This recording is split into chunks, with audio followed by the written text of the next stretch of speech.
যে একজন ইমানদার যখন বলবে আমি ইমানদার, আল্লাহ তাআলা তখন বলতেছে যে ইমানদার বলেই অব্যাহতি পাবে না, তাকে কি করা হবে? কথা বলেন না কেন?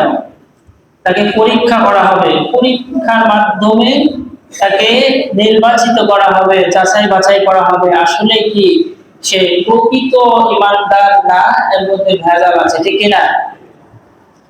আমরা অনেক সময় দেখি যে আমরা ইমানদার দাবি করার পরে এমন একটা কাজ, এমন একটা বিষয় আমাদের সামনে এসে হাজির হয়েছে, সেই বিষয়টাকে অপেক্ষা করে আমাদের চলাটা ইমানি দায়িত্ব।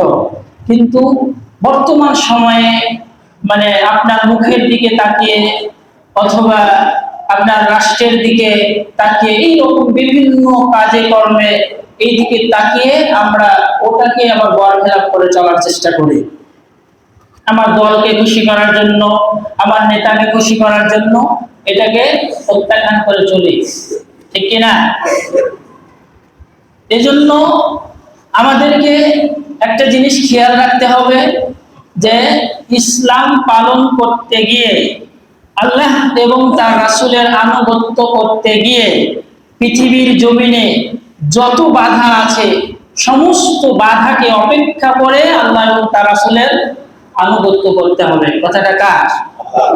পৃথিবীর কোনো বাধাকে মানা যাবে? আপনার নেতা কে বললো, কি বললো, আপনার অভিভাবক, আপনার পিতা, আপনার মাতা কি বললো, কোনো কিছু দেখার টাইম নেই। আমি দেখবো সর্বপ্রথম কথাটা আল্লাহ এবং তার রাসূলের কিনা। একটা আদেশ করলে ওই আদেশটা আল্লাহ এবং তার রাসূলের আদেশ কিনা এটা একটু যাচাই বাছাই করে চলার চেষ্টা করবো ইনশাআল্লাহ। তো আমরা কথা শুনতেছিলাম ইমানদারের পরীক্ষা সম্পর্কে। তো ইমানদারের পরীক্ষা সম্পর্কে আলোচনা করতে গিয়ে আমরা একটা হাদিস আলোচনা করতেছিলাম, মুসলিম শরীফের মধ্যে এসেছে যে ইমানের পরীক্ষা দিয়েছে একজন যুবক। কে? একজন যুবক।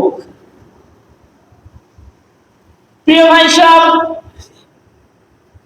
আমরা কথা শুনতেছিলাম যুবক মানুষ যখন জাদুবিদ্যা শিখলো, ধর্মের বিদ্যা শিখলো, তিনি বিবেচনা করলেন কোনটা ভালো কোনটা মন্দ। তার ওস্তাদ তাকে নিষেধ করলেন তুমি আমার কথা বলিও না।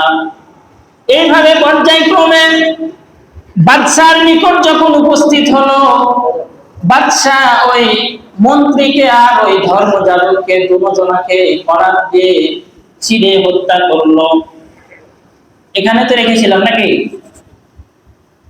এরপর বেঁচে ছিল ওই যুবক। বেঁচে ছিল কে?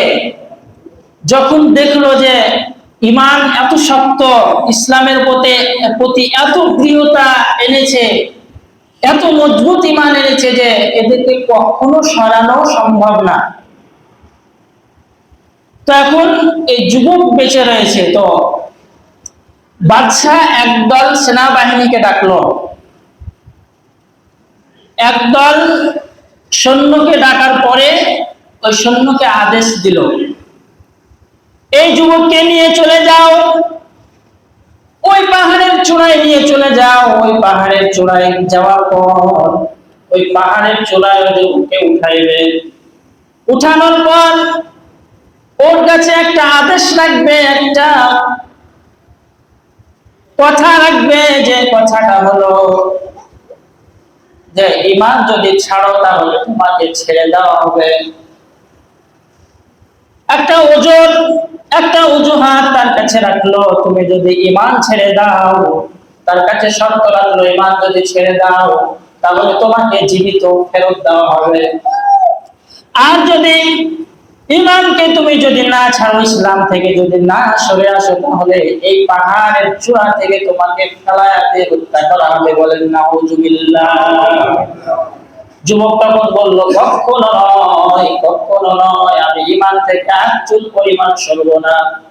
যুবককে পাহাড়ের উপর উঁচু চূড়ায় চড়ানো হলো। উঁচু চূড়ায় চড়ানোর পর আল্লাহ তাআলাকে যুবক ডাক দিয়ে বলছে, হে আল্লাহ, আপনি এদের কাছ থেকে আপনি যেইভাবে পারেন আমাকে রক্ষা করুন।